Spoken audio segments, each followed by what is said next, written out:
Hi, this is Shirish Kulkarni, founder and CEO of STROTA Consultech. Have been in this business for last 5 years, helping small and medium businesses to succeed, grow. In this initiative called as HATKE, we're talking to various personalities, individuals, business owners, industrialists, individuals who have maybe taken a different type of career, spent time in a different way, have been mattered for industry in a different way, or been in the industry of a completely different type. So we have great privilege to have Ketan Malkhare today. Ketan, great to have you on this platform. Thank you. Thank you very much, Shirish. I'm very honored. Thank you very much for having me here.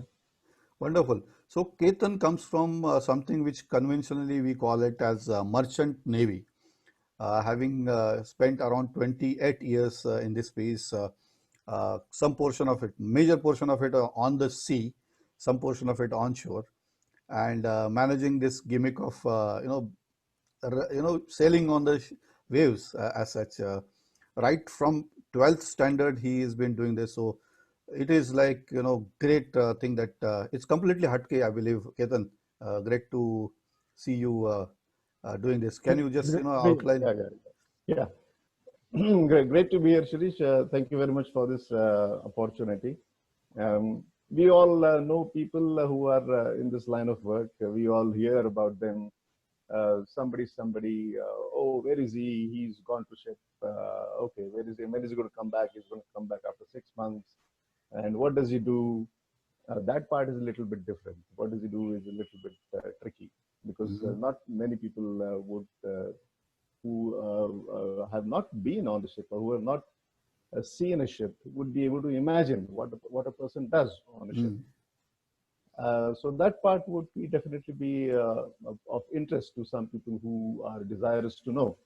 Right, right. It in itself, if I look at sea, whenever I go to seashore, looking at the waves itself is absolutely soothing and challenging, as we look at it. But tell me, in that small age, I call it as, age of 18 or being in 12th, what went into your mind to select this kind of an adventurous things? And also there would be some back and forth with the family? Oh, yes. Well, definitely family encouragement is absolutely critical. Without their encouragement, I don't think I would have been able to take such a step. Um, the other things are, of course, when you are 18 years of age, you've got stars in your eyes, and you hear things about different walks of life.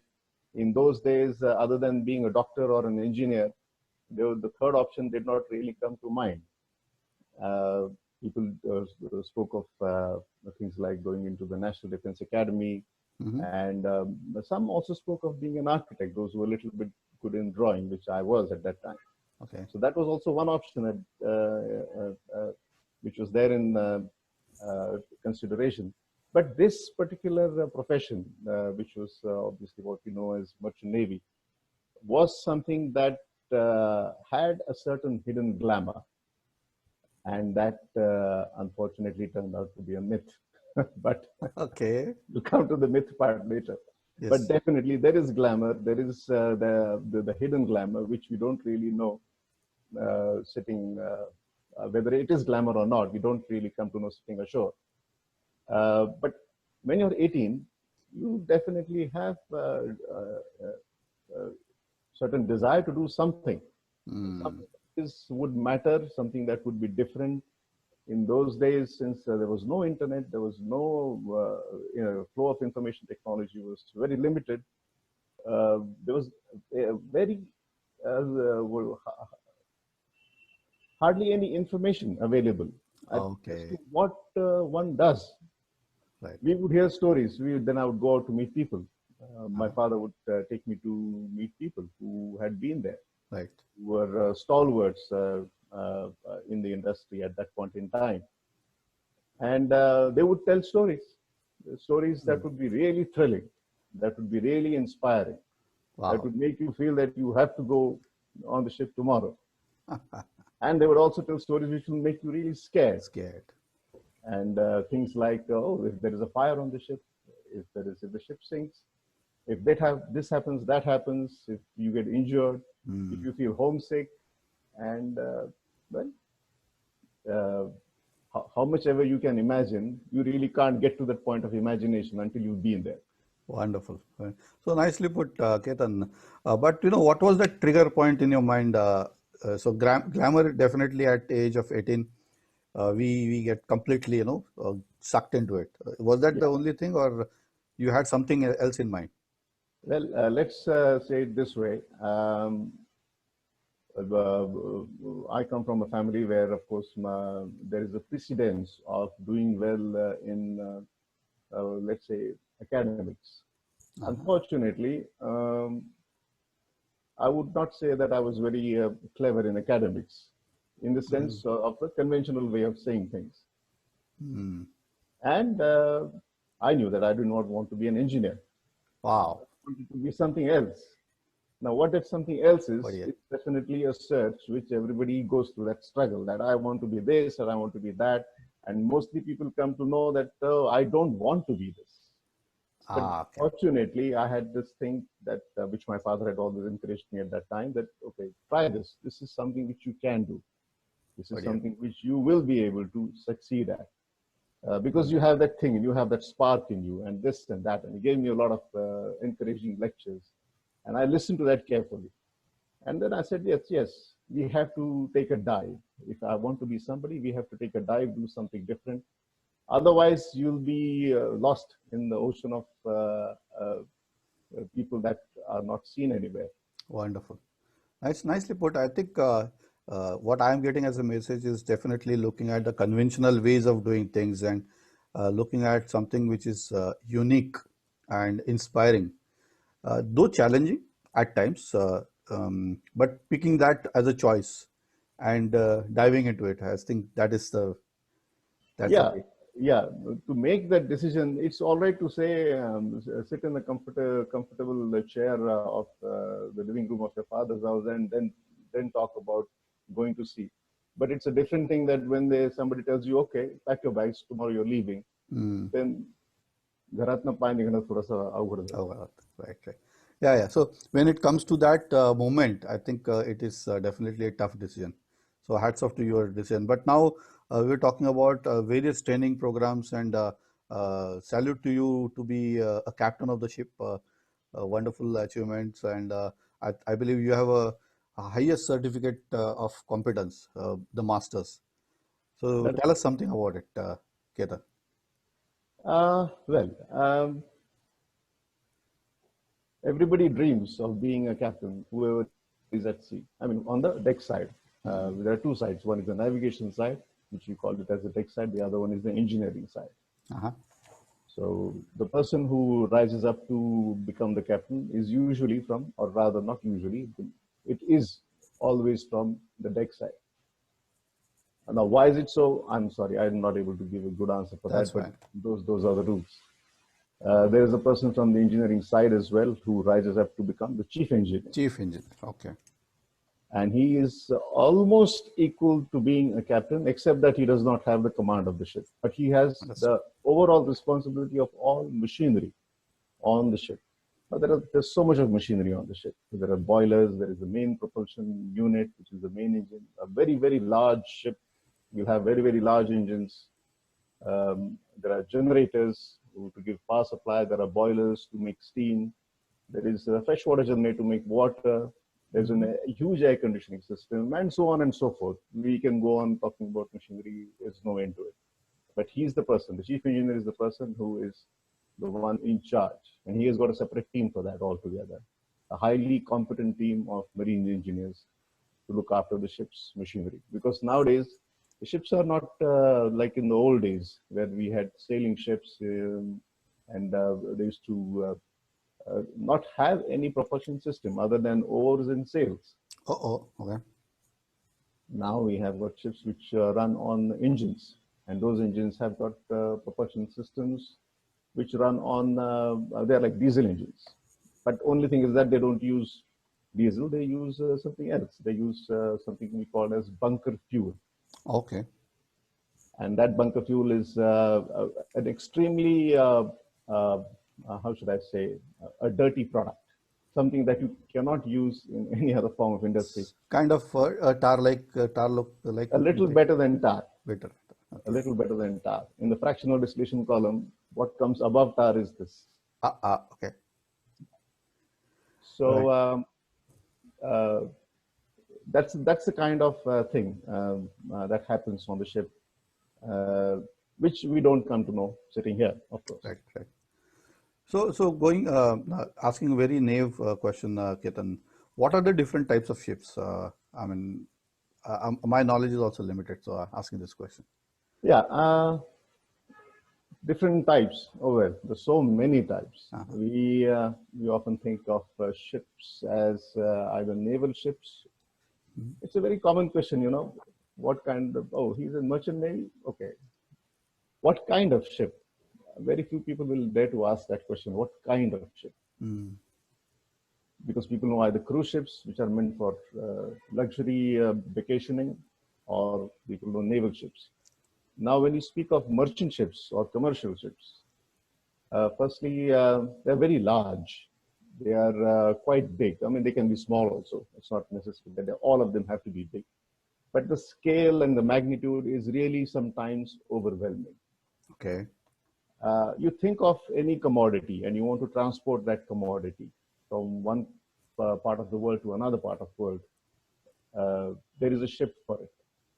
We have ships which can transport gases in bulk, huge quantities of gases, various kinds of gases. We have ships which can transport acids in liquid form, uh, a large number of chemicals.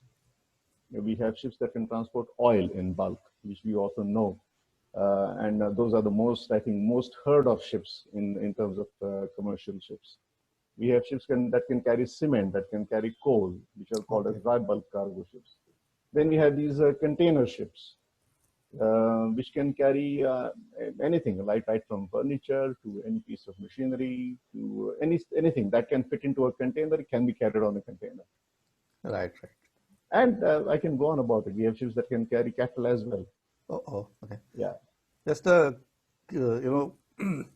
a question that comes to my mind. What is the most expensive thing that you've carried on the ship? The most expensive thing, well, uh, okay, the most expensive thing definitely is black gold that I have Okay. carried, which is oil. Uh, if you, I do not know how to put the scale or magnitude into display unless and until you've seen it, but it's a really large ship which can carry something like the one that I was on was over 300,000 tons. Now, how to My. put this into perspective Some is stories, a some five little, stories building or for 10-story building. well, you can say 3 football fields lengthwise is the length of the ship, Ah, and then the breadth is 1 football field breadth, and the depth is something like 30 meters or so depth, which is just the cargo capacity. oh my goodness. And this thing actually moves on the water. And that speed is also in knots, or I don't know. The speed is in knots. Yeah, Right. it comes to somewhere roughly around 30 kilometers an hour. Wow, such a Which, heavy thing that you're moving. yeah, so it's a large momentum, and it takes a while to start. It takes a while to stop. Such a thing Yeah. moving on water. Unfortunately, the thing is, Shirish, that this profession is one of the most invisible professions on the planet, or you can say obscure professions on the planet, where very little is seen or heard about it unless and until somebody like me is known to somebody who is not like me. Otherwise, there's rarely any media coverage. There is rarely any, I mean, any opportunity for people to actually go on internet looking for what this profession is, unless and until you have some interest in it. No, it's really amazing. We are blessed to have you, Ketan, talking, and I believe that's where this whole interaction will be something that is make you happy also to have shared this Oh to yeah, the digital forum, and definitely. would be a kind of a documentary, documentation, I would call it, so Yeah, that people can at least get some tenets of this profession interesting, challenging, very yes, challenging, some mysterious dimensions yes, as well, right? yeah, definitely, So, definitely. any kind of experience that you want to share where you felt like, yes, I am a captain and I'm feeling proud of it. Is that something uh, that comes to your mind? Yeah, well, I'm feeling proud of it even now as we speak. Wonderful, That solid. uh, I've been in command of ship, which is definitely is something which is a unique feeling, a unique experience in a way.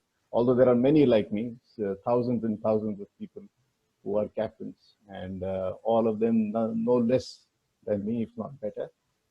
Um, and the thing of pride comes when you are put to sea, and uh, although there is somebody else who is the owner of the ship, somebody else who is the charter of the ship, somebody else who is the owner of the cargo, at that point in time, at that instant when you are at sea, there is nobody else other than you, and you are put in charge of something, an asset which costs millions of dollars, Mm, cargo which also costs even more in millions of dollars, 30 odd lives which are, or 30 odd souls whose responsibility you bear, their well-being, their productivity, their working relationships, and their welfare. Everything is your responsibility. So it's a huge responsibility, which if you put it on paper, it's a humongous responsibility. But mm. as the time wears, uh, you don't get the same feeling every day. Right, right. I think that's very humble of you to be, shouldering that kind of responsibility, not only of the organization, but the whole asset and the final call. Always, it's at the person who is in the command, right? Goes this side, that Yeah. side. It's all you. Yeah, definitely. Yeah, yeah. It is. It is. After all, there are situations when nobody can help you. Um, uh, Help you in the sense, if there is a situation on the ship, like for example, you often seen or heard of fires. You Hmm. often seen or heard of emergencies, medical emergencies, injuries.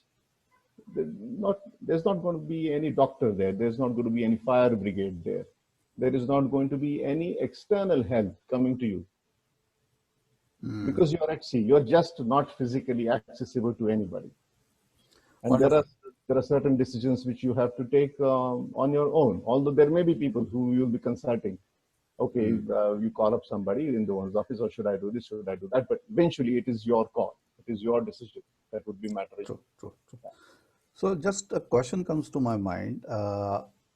So, it must be a rigorous training, on-job experience, all those dimensions. But uh, how much of it eventually is a gut or intuition against all technology, all the training, skills, experience that comes together. So, is there any kind of a boundary where you say, no, no, this is on gut? As these things happen, the gut feeling comes into play when uh, situations are not going as per normal, how they are anticipated, uh, how how you would like them to go. Uh, it can be anything from some kind of a breakdown, uh, and you're in the middle of nowhere, or possibly coming close to some landmass, which obviously coming close to a landmass when you're at sea is not a very good sign. It's not a very thing that any mariner would look forward to. Oh, So at that point in time, you need to sort of feel the situation, make an assessment, and at times you feel, no, this is not the right thing to do. Um, it has happened to me once when similar incident had happened, that there was some kind of a breakdown, and we had to stop in the middle of the sea. But we were oh, surrounded by islands, and the depth of the ocean was reasonable enough so that we could drop anchor. But okay, something was bothering me whether I should do it or not, because once you drop anchor, then you know that you're not going to drift. You're not going to go onto the landmass and then be right. stranded on the landmass, which we call it as going aground. Uh, And fortunately for me, remaining adrift helped, because it was those particular islands were owned by some ex-country. I would not like to name them, Oh, okay. and infringing their borders would have made Big me losses. liable, legally liable, and the ship would have been arrested. Ah, right. So My goodness. these kind of things. I'm just trying to imagine in real life you have, taking example of an entrepreneur in real life where he or she has got a ship like a business or entrepreneurship again, Yeah, that he or she is selling in the waters of real life situations. yeah, But here, if I take that simile, this is completely in a sea where you know nothing about what will happen in the next, right? Uh, every wave that is coming in is uh, putting some different type of thought or a yeah, challenge yeah, yeah, or insight. Uh, yeah, so, yeah. do you feel kind of always be on the toes as you are living that life? Yeah, yeah. What this is a part of our training actually. Uh, we are taught to. The term we use is called chronic unease, Oh, and this is a kind of training that is provided to us. We are encouraged to be chronically at unease. oh, It doesn't sound very positive, but no, it it is actually is interesting. something. It means that you are basically supposed to be on your toes or on your nails. Any change of sound, any change of vibration on the ship should trigger some kind of an impulse within you and tell you that something is not right.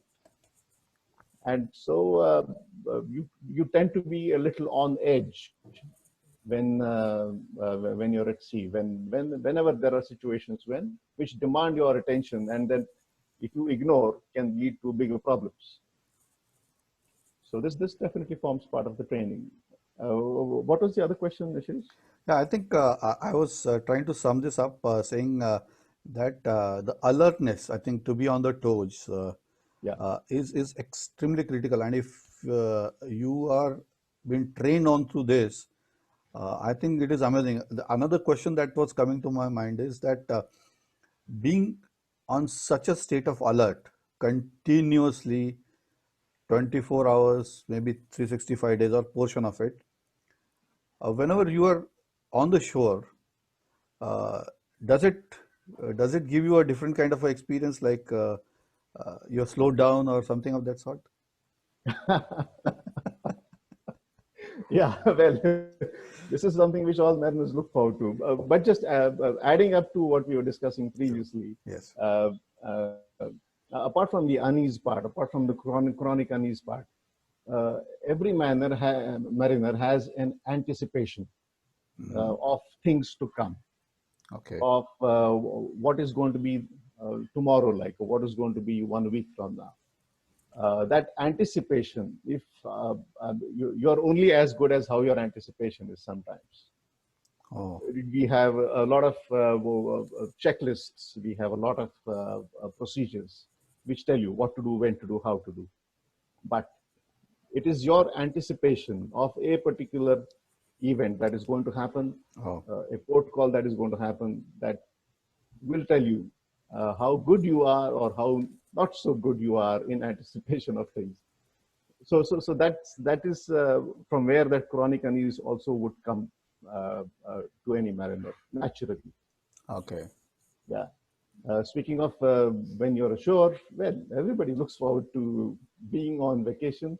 We are probably the only kind of people who look forward to not getting paid. And how that Okay. means is that when you're ashore, you're not getting paid, obviously, because you're paid for the time that you're spending at home. Already being paid for it at sea. Right. But in reality, how it works out is that you you go to sea, you make a living, and then the time comes when you don't want to make a living anymore. You just want to go home, and that's Absolutely. it. And you come home, and then you do what? And then you do nothing. Uh, if you have something to do, it's always good. I pursue things like horse riding whenever I get a chance. Superb. I do yoga, And then you got other activities. If you have social activities, it always helps, Right. because that is something we always miss when we are at sea. So it's interesting. I believe you said it that you go for making a living, and there is definitely a portion where you have passion driving you. You have that chronic alertness, unease, as you Unease. said, Yeah. which drives you. And having done that, which is a great, I would say, I would use a word called as sacrifice, if I may use that, Yeah. for Surely. making a living. If you just simplistically look at it that way, Yeah. uh, and then you want to have a peace, Yeah. giving back to your family and your own. Yes. I Yeah. think everything is at the stake when you are on the ship. Yes. Yes. At stake, your preparation to be away from home. That uh, that itself is a big thing. Your preparation of your family, that you are not going to be here for a long time. That is also a big thing. And that is not something which is experienced by, I mean, it can be experienced occasionally, but not on the regular basis. Here it's a regular basis that this guy comes and goes. When he comes, he's here, and then when he goes, he's not here. And he's not going to be here for whatever that can happen, that might happen here, good or bad. Well, there are instances when there is um, some good news at home and you can't come there for celebration. True. There is some bad news at home and you probably can't come on time. And you have to take both. And that is a sacrifice that one has to be ready for. And it's a lot easier said than done. It is indeed, indeed, and that speaks more between the words than what you were expressing, and Yeah, salute to those definitely. yeah, So indeed, it's a hatke profession as I look at it yeah, completely. yeah, Now, I have two portions of the question. One is that when you landed on the ship first time on the ship, what was in your mind and what did that young Ketan saw in reality? yeah. Uh, so that is something that I want to ask. Second question I'll ask maybe later. Yeah. Okay, okay. Uh, well, I had absolutely no idea what to expect. I was told stories. We were given training. We were given training 3 months prior us joining ships, which is we typically call it as a pre-sea training. So that's a training before you go on the ship. But that is typically theoretical training. There is very little in practice. So you can possibly not imagine. I was told that I was going on an oil tanker. And at that point in time, I was working for, I was selected for by an oil major company and an American oil major. And it was a matter of great pride for me to be selected by them. And they told me that this is a 150,000 tonner oil tanker. So I did not know what to make out of that figure. So I said, okay, fine. And then you're going to go and join the vessel in Valparaiso in Chile. Now, this is Okay. 1992, and I had never been inside of an aircraft. I'd never been away from India ever. Forget being on a ship.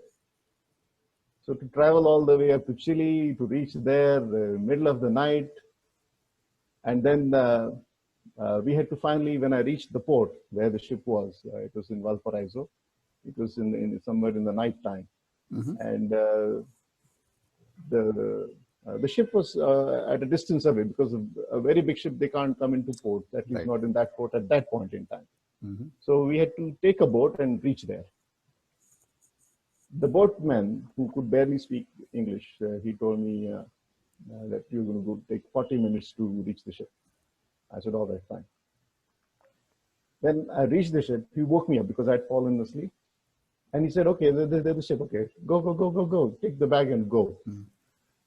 So I stepped outside the boat and I saw this huge black mass because the ship's color was black. Black mass spanning from one end to the other end. And I did not know what to make out of it.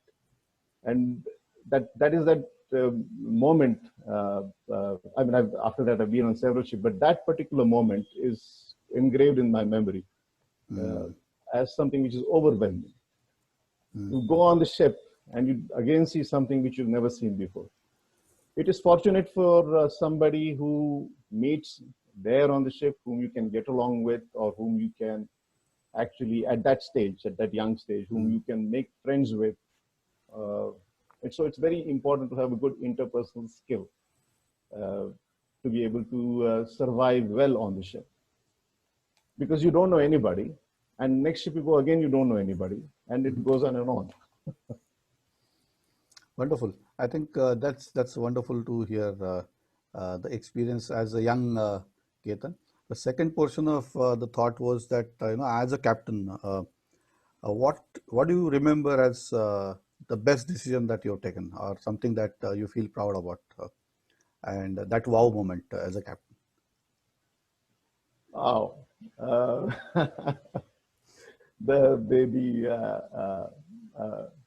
The success of our profession is measured in terms of nobody ever hearing your achievements or failures. Oh my goodness. The, Okay. the most the successful captain is the one who conducts a voyage in a very uneventful manner. Oh. Because there are 90,000 ships, approximately 90,000 ships. That's what I read somewhere on the internet. Nobody keeps a track. 90,000 ships at sea, which perform more than 95% of the world's trade. And we don't get to hear any incident on a regular basis. Otherwise, the news, the manner in which the media is active in today's times, we would be hearing of news every other day. Every other day there would be breaking news, but we don't hear. So, which means that all those captains and all those people who are supporting this industry, they really know what they're doing. I think I got the message, like all the moments as a captain, I believe, are satisfying. Whatever decisions you've taken or anybody takes matter so hugely, and that can become a news in itself.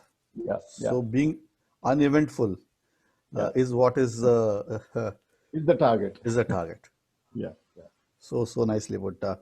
Now talking about various types of, I'm going to make it generic, things that you see as different portions of being on the ship. I mean, there could be cargo, there could be onshore, offshore, there could be part of engineering team.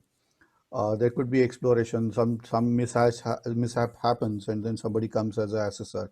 So, what are the different things happening, either back end at onshore, or at the front end where things are there?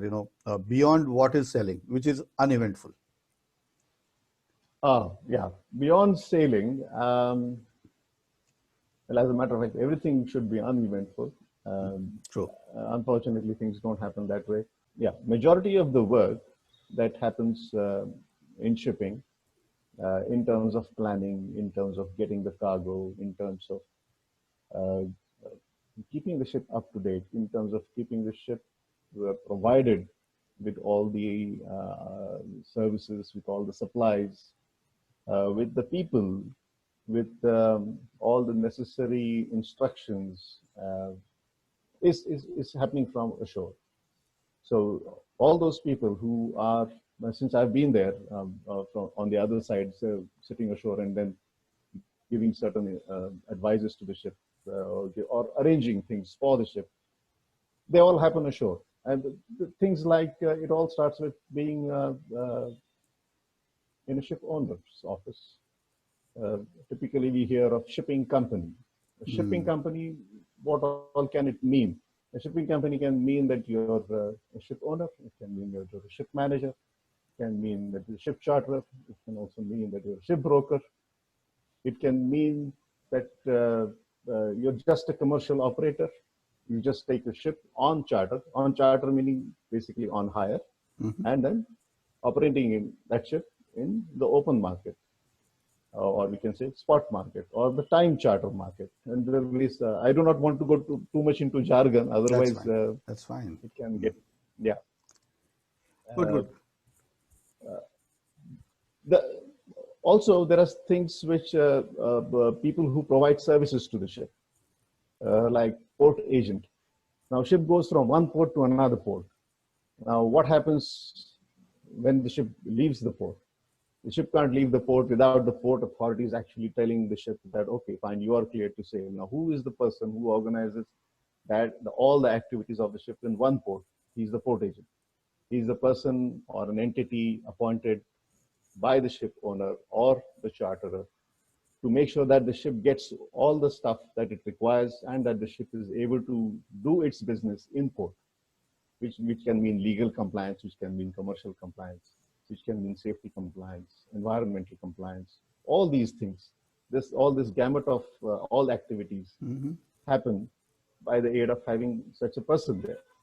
Similarly, at the other end, there is a person who's receiving the ship, who's taking the ship into the port. And he organizes that, okay, things like, okay, you need food. Okay, he's the one who probably can organize food. You need some people to change. You need maybe 4 guys are going in, 4 guys are coming in on the ship. He's the one who will organize that. You have people who would come to provide you some technical services, like some workshops. These are not things requiring repair, maintenances, which are beyond ship staff's capability. Probably he's one of those people who would be organizing it. So this industry ashore is probably 4 times bigger than what is at sea. Okay. Because there are so many people on one ship. There are so many people who get involved with that one particular ship's activities by various departments. There are situations which there are industries like insurance industry, shipping insurance, which is big industry, a totally different industry by itself. I mean, insurance per se started with shipping back in 1700th century, but it is something which even mariners very hear of at a very rare chance. I mean, we hope nobody hears of insurance when you're on the ship, because that means that something is not done right. True. But it's a big industry by itself. And there could be others. We could just go on and on about it. Wonderful. I think, the point definitely was that behind every ship, if we see a ship sailing, apart from 30 people on the board, an engineering team, and as well as front ending individuals to really own the those decisions, there's a huge amount of complex mechanism that operates to make it go for that particular ride, and start it, land it, and exchange of materials and lives. I would give that's amazing and phenomenal. I would say it's a pretty complex kind of a business to be in. Yeah, of course. It is as complex as any other business, I would say. It is not more or less complex. The only thing is that it's an international game. It's a game which is impacting several other industries. Although by itself, shipping is a derived demand. It is not something, because we don't manufacture anything. We just move goods from one place to other place. We carry out the trade. It is, you can say, one of the spinal fluid of the global economy. It keeps things moving. You stop shipping, the economy will probably suffer a lot. Yeah, but it is very humbly put. You are the blood veins which actually takes blood and energy and messages across, right? It's amazing. Wonderful. So coming to something that has happened maybe 4 months back, we're talking about suddenly getting impacted by pandemic. Many businesses got disturbed. Most of the businesses got disturbed. There is a lull. So in your kind of a business or industry, what's the scene now? Ships are not sailing or something of that sort? No, ships are sailing. The problem is that when the lockdown got imposed, it came in all of a sudden. It came in all of a sudden globally. And what happens when a person goes on the ship? He goes there with a certain mind frame that I have to do 3 months, I have to do 4 months, and I'll come back after that time. So many times it happens that you are looking forward to a time when you will finish your tenure and go back home. Come back, yeah. And in my case, and in many other people, world over, their cases. It happened that the lockdown got imposed suddenly. Suddenly, people who were supposed to travel, you travel, the ships don't necessarily come to India. They are at some port, then you get down at that port, and then you take the airline, and then you come to India. Orly Airline stopped operation at that time. So you can't move. Then the fear gripped that Mm. anybody who is coming on the ship might be positive. You have to Positive. look at everybody with suspicion. Even people who have business with the ship. I mean, there are people you just can't do without people coming on the ship. Uh, there are people like pilots who are local pilots who actually help maneuver the ship to get the ship True. into the berth and away from the berth. Right. They have to come on the ship. Now you have to create a system which will help them to come on the ship, and then you not being afraid of whether they are infected or not. Mm. More than us being afraid, they are equally afraid. You So, never know. like the situation was ashore, it was there on the ship. Then we have services, food, water. We had to take everything with again with so much caution that we'll not get infected by food, by water. People told me at that time, "Oh, you're on the ship. Oh, very good. Just be there, Oh my because that's goodness. the safest place." What a I way to look said, at it. but I said to them that, okay, fine, but even I have family. Now I'm more worried. What's happening with my family? And I'm, True. I'm sure thousands of people who would be worried for their family, that I need to be home with my family in such crisis situation, because Situation. it was a crisis situation as such. And uh, uh, uh, I do not know whether it is a matter of great pride or a thing to handle, but we were unfortunately at that point in time trading in China, and Oh that my. fear psychosis prevailed so heavily. So I stopped telling friends and family that we are trading in China. I told them names of some different ports which would not really matter and they would not really know about things. But I do not want them to get worried that we are trading in Yes. China. China is a big country, and they also have their set of precautions, Mm. which they had taken at their end. So it's a situation where fear prevailed, and because of fear, even now, a lot of activities are not starting up. And same thing happened with shipping. So some ships did not get business because many of the productions or many of the raw materials which were required for certain productions, they were not in demand. Mm. That was the first time in I think a very long time. I do not remember how long, but oil prices fell below zero, Zero. Yes. and that was something which was nobody would have probably imagined that oil prices would go down to less than zero.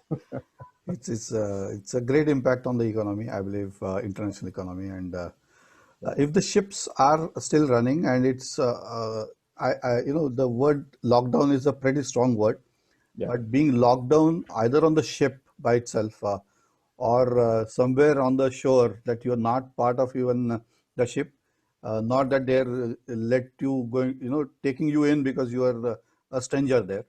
Uh, Yes.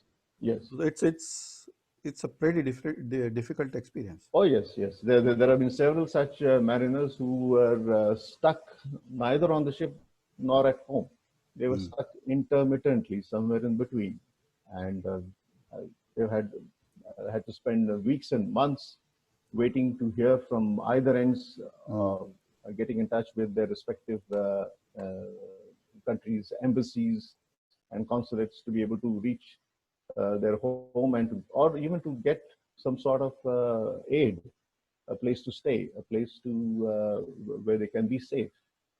These are really important events which actually changed the perception of how things are to be handled in future. And people are still are working on how such situations, if they reoccur, how it will be handled in future. Right, right. We talk about normal. I believe your normal is nothing abnormal in shipping.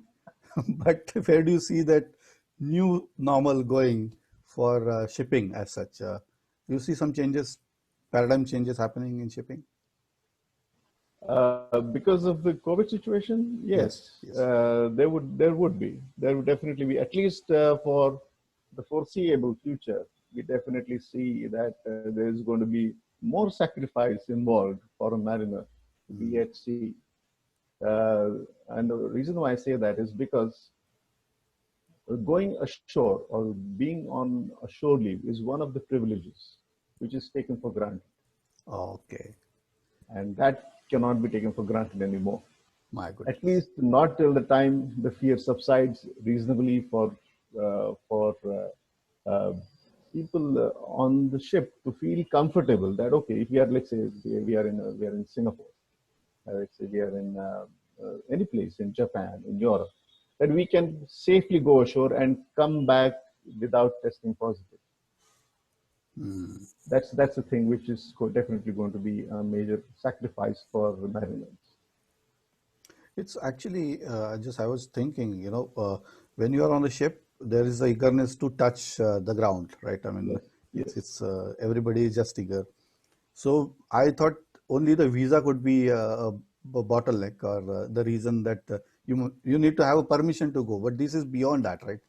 This is beyond that. Yes, it's not just the visa or the permit, but it's the feeling of that. Okay, fine.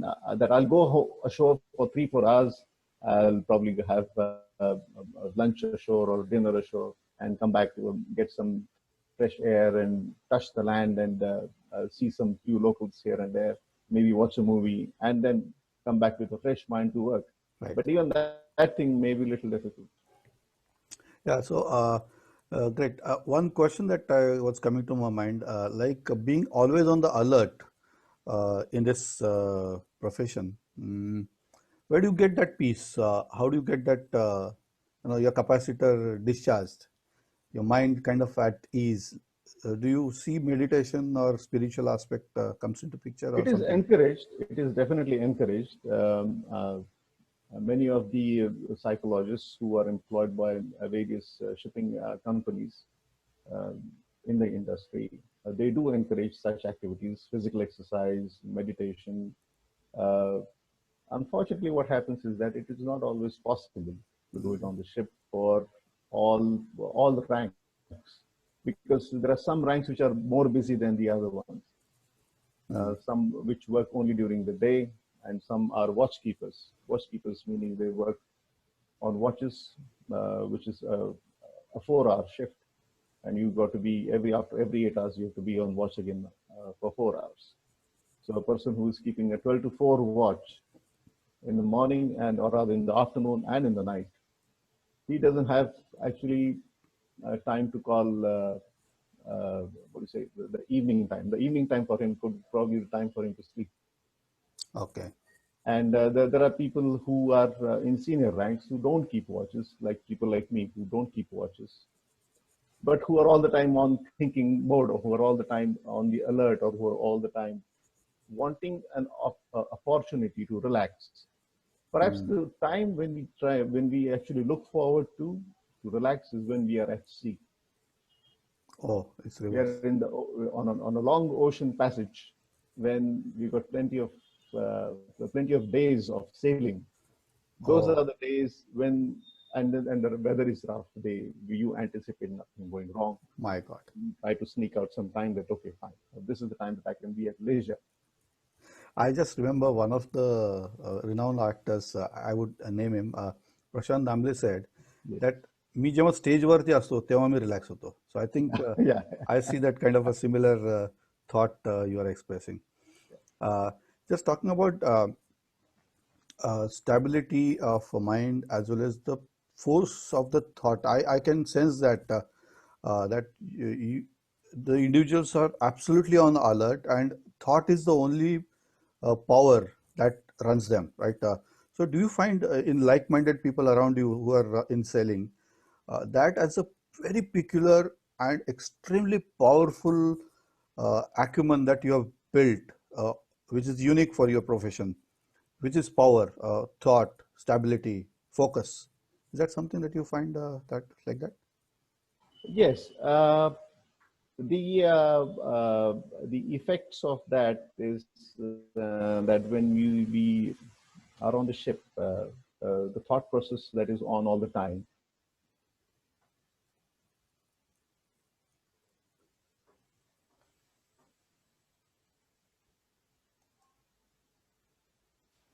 With that attention to detail comes micromanagement. Mm-hmm. And it at times that people start behaving in a manner that they look at every small thing, and every small thing that goes wrong becomes a big thing in their eyes. Okay. So they kind of lose power to ignore things going wrong, Mm. because every small thing that goes wrong can possibly lead to a bigger thing. That is how the thought process gets developed. Yeah, you become like So a when you come lens. home, Mm. yes, when you come home, anything that goes wrong, even in the kitchen, you tend to start to interfere with what your wife does, and then she's not very happy with that. Oh my goodness. Okay, so eventually your mind goes to different engine also. Okay. Yes. All right. Good, good. Just thinking further, as we were talking about meditation focus, and you mentioned it actually, 30 people on the board, not only people, you said the word called as souls. So did you have, have you Yes. come across any spiritual or some mystic kind of, I'm not going to say any uh, dangerous, but kind of experience on the ship where it was beyond obvious. I mean, it was like miraculous. Something of that sort you experience? Yes. Miraculous. Yes, we've had miraculous escapes. Is how I would like to put it. 10 years ago, um, 2007, 2008, this thing of sea piracy had started, and it had taken the marine world by storm. People were scared to go out to sea because it was a direct threat to the ship and to life. And during those instances, ships who would trade in areas which were at that point in time, or even today, called as high risk areas, Mm. people would pray that we don't run into such situations. Of course, we had at that point in time, and even now, armed guards, which Yeah, were put, three of them, which were put with arms and ammunition on board. But that does not guarantee your absolute safety. that's just, yeah. Mm. So there have been instances when we are navigating a ship, when we see on the radar a blip, and that blip keeps on following you, Oh my God. and we keep wondering who is following me, who is following me. It has happened on one or two occasions that It we follows. were actually followed by a pirate boat, Right. and they are obviously boats with very high speed, and Oh, they are on a different mission altogether. And you just hope and pray that you true. escape it somehow. And God willing, we've always escaped it. Wonderful. Circling back, actually, we were discussing as a future thing that you want to do is definitely give back in the form of training individuals, inspiring individuals about this career. So, any thoughts on that, Ketan, you want to say? Yeah. What I would definitely like to give back to the industry is to be able to inculcate or to be able to train people into understanding this expanse of the profession when they are beginning their careers. Mm-hmm. And the difficulties that I faced beginning the career, or the difficulties that I faced even uh, moving from ship to shore and then back again on the ship, Mm-hmm. these uh, transition points, uh, they are filled with a lot of uncertainties, and that uncertainty happens because of lack of knowledge. You don't know what to expect, and even if you know what to expect, you only know very little, because the knowledge on the ship is totally different from the knowledge ashore. Mm. And since I have the benefit of having contemporary knowledge of being from shore to the ship, back again on the ship, it makes, I think I have a little little on the edge, or little additional uh, uh, Right. uh, thing to be able to give back to all those individuals who desire to know. Superb. And that is how my thought process works at this point. Superb. I think it's a great gesture to be able to not only give knowledge but experience and training in this space. Something that is not known, sometimes unknown, sometimes wrongly known, sometimes people keep guessing. So great, Ketan. I believe it's wonderful, insightful, intriguing to talk to you, Ketan, about your profession. Absolutely, absolutely great, Shirish. You've been so kind to be able to interview me. Uh, I've been doing this for a long time, as in by work, but hardly any people pay much attention to what the other guy is doing. And thank you very much. I'm indeed very grateful to you. It's wonderful. Actually, it is definitely extremely satisfying and even learning for me. Because if we don't know, we just have to just go ahead, extend your hand and understand, learn, and that's the whole Absolutely. motive of understanding other professions, the challenges, and giving it back to entrepreneurs. That's exactly what is the purpose of this HATKE platform. Absolutely. That's a very, very great thought. Great thought indeed, Shirish. Thank you very much. Wonderful. So, thanks to you to have spared time, and it was wonderful. We definitely wish you a great success in your personal as well as professional life. Uh, Say beyond captain, whatever you desire to become, to be, that should be with you. And the gesture of giving back, we wish you a great success for your training institute to come up whenever you wish. Thanks. Thank you. Thank you very much for that, Shirish. Thanks a Thank lot. you very much indeed. Thanks.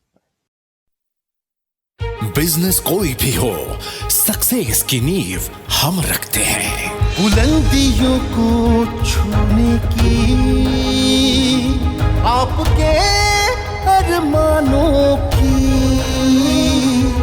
उम्मीद जगाती जोत है, हर सपनों का हम स्रोत है।